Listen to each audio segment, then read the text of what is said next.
two kings, two sins. One is rejected by God, the other is restored.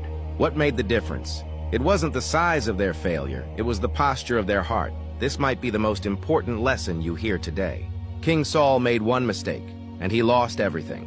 The kingdom, the favor of God, the legacy of his household, it was stripped from him in a moment. One act of disobedience. And the prophet Samuel declared that the Lord had rejected him as king. Then comes David, the man after God's own heart. But make no mistake, David didn't just slip. He fell hard. He lusted, committed adultery, lied, and orchestrated a man's death to cover it up. And yet, he remained king. He was broken, but not banished. He was punished, yes, but not forsaken. And that raises the question, why? Why does one man fall and lose everything while the other falls and is restored? Here's the answer. Accountability. When Saul was confronted with his sin in 1 Samuel 15, what did he do? He blamed the people. He said, "They kept the best of the sheep and oxen to sacrifice to the Lord." He minimized his rebellion. He spiritualized his disobedience. And he only confessed when cornered. And even then, it was shallow. It was performative. He cared more about his image before the people than his standing before a holy God. But David?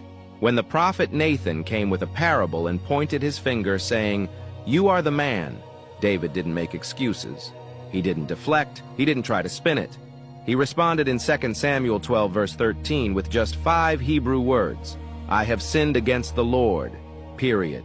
No justification, no self-defense, no damage control. That's the difference. You see, God isn't looking for perfection, because if perfection were the requirement, none of us would stand. Romans 3 verse 23 reminds us, "For all have sinned and fall short of the glory of God." But what God does require is a broken and contrite heart.